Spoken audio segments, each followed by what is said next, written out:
Вітаю на каналі Української правди. Впевнений, всім українцям, навіть тим, хто не цікавиться військовою тематикою і не тямить у військовій техніці, відомо, що таке А-50.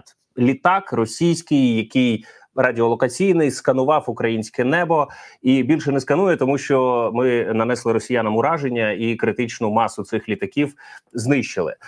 Зараз, здається, Україна отримала щось подібне. Можливо, я помиляюсь, зараз буду це уточнювати з експертом. Йдеться про Швецію, яка оголосила 16-й пакет військової допомоги, рекордний на суму 1 мільярд 300 мільйонів доларів, і в ньому є літак радіолокаційної розвідки. Крім цього, є бронетранспортери, країна передала їх всі наявні в себе, і ракети класу повітря-повітря. Навіщо нам повітря-повітря, якщо в нас немає F-16?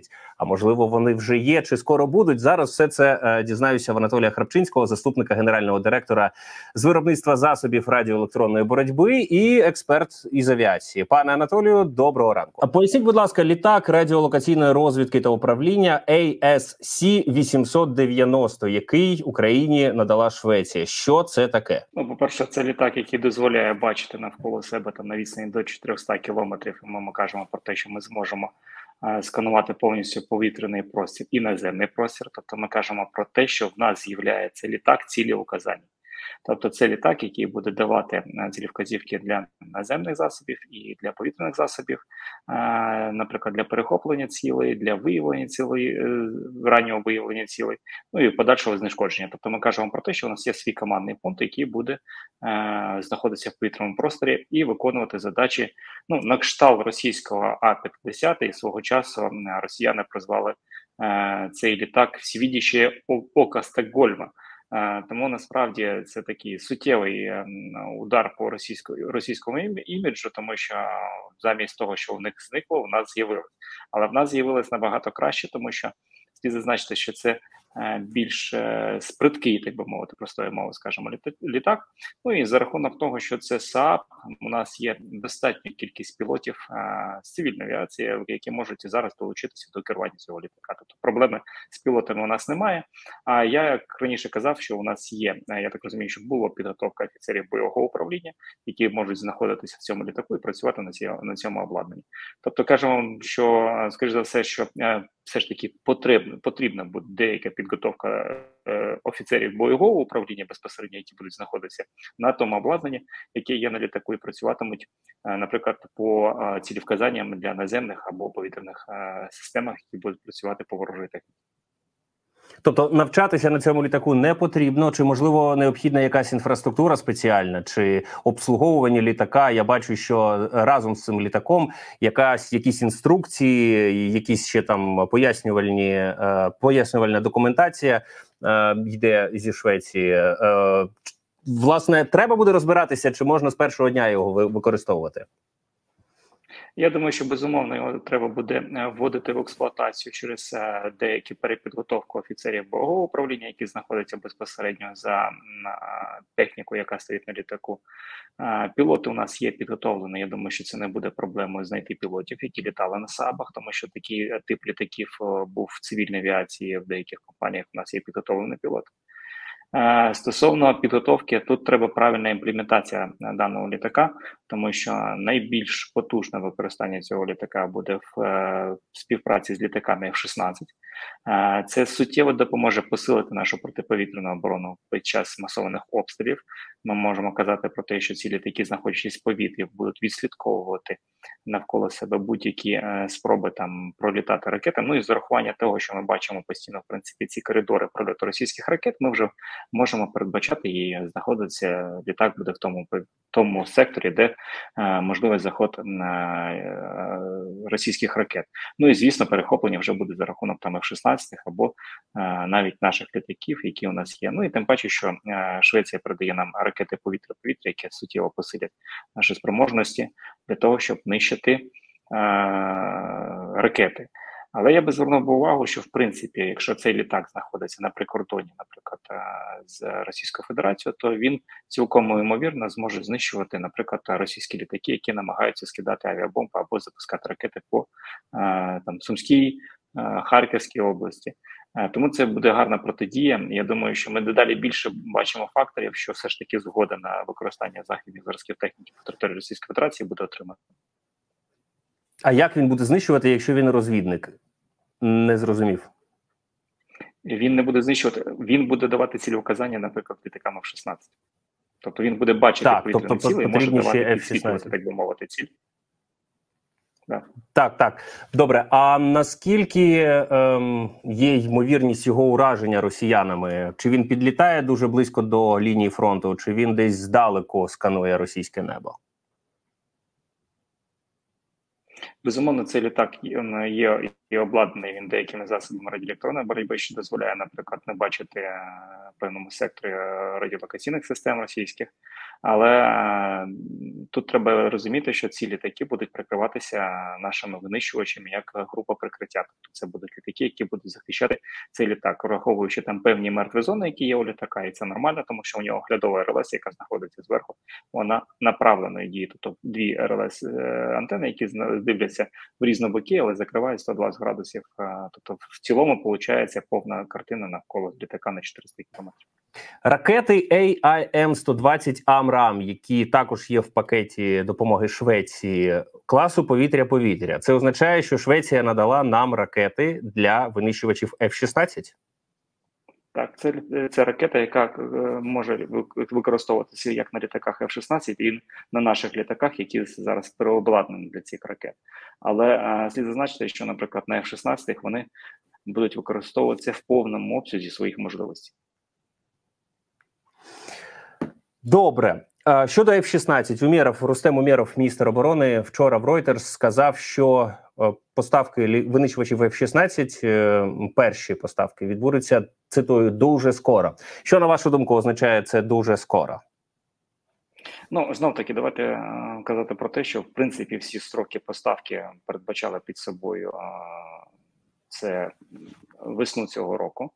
І ми бачимо, що вже є певні заяви щодо отримання перших літаків, які кажуть, що будуть отримані влітку. То я думаю, що найближчим часом, з урахуванням тих пакетів допомоги, які нам надають інші держави, зрозуміло, що я думаю, що протягом місяця це питання вже буде закрите. А чи можна розраховувати хоча б на ескадрилью, як ви думаєте? Я думаю, безумовно, можна розраховувати на ескадрилью, тому що є потреба саме в такій кількості для виконання перших задач, які можуть стати перед цими літаками. На мою думку, перша задача буде це відпрацювання захисту повітряного простору від атак з боку Російської Федерації. Ну і звісно, що для цього нам і надають цей літак СААП, який буде дозволяти виконувати більше якісно ці операції. Ви тут маєте на увазі відбиття атак Росії прикордонні з кабами, чи оці комбіновані масовані атаки ракетні?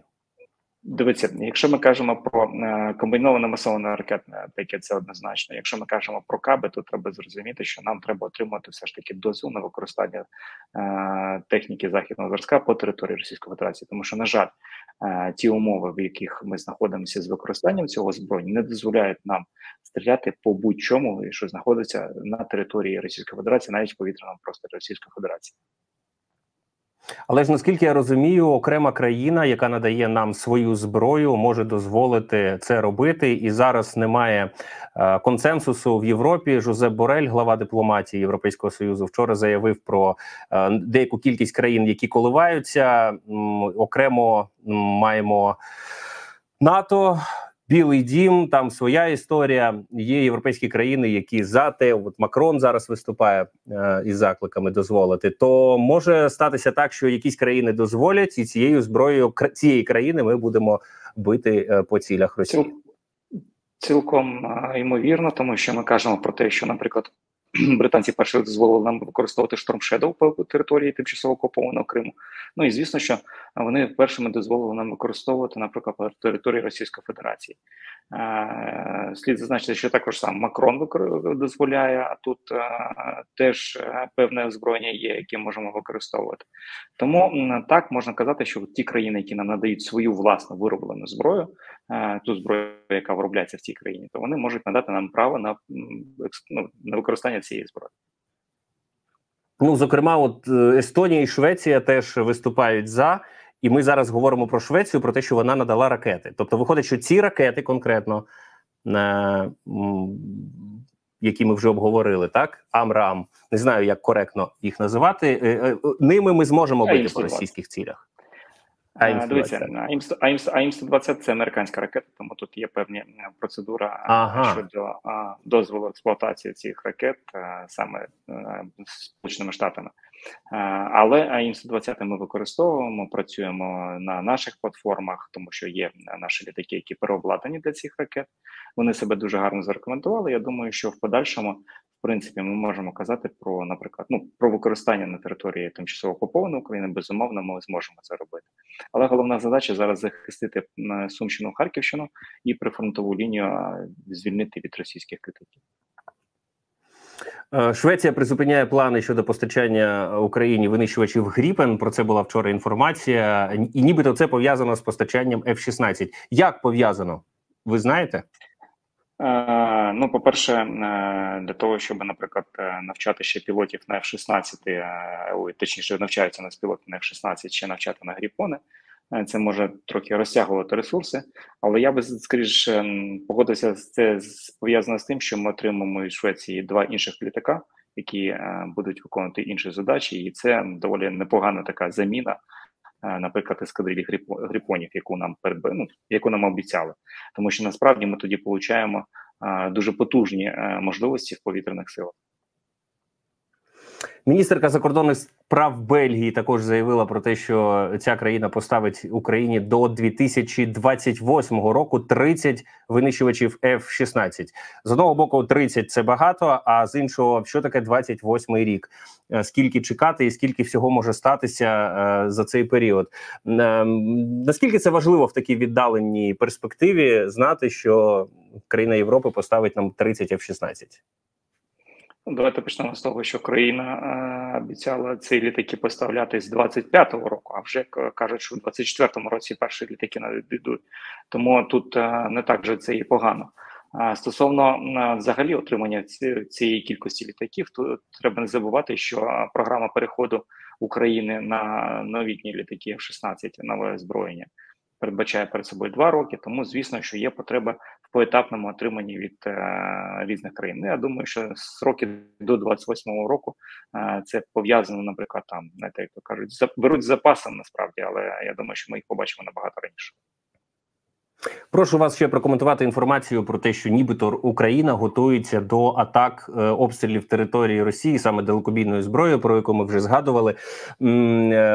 Про це Defense Express повідомляє, і тут йдеться про оці атаки на РЛС Вороніж і інші. Нібито зараз Україна намагається знищити ППО російське, коли ракети полетять, щоб, власне, ніщо не заважало. Наскільки відповідає дійсності така інформація, чи бачите ви те ж саме? Давайте почнемо з того, що насправді, якщо ми кажемо, наприклад, про тимчасово окупований Крим, то насправді велика кількість засобів протиповітряної оборони нищиться, і вона, в принципі, з періодичністю нищиться. І ми бачимо за останній час дуже гарно наші сили оборони знищили і Джанкой аеродром, і Більбек.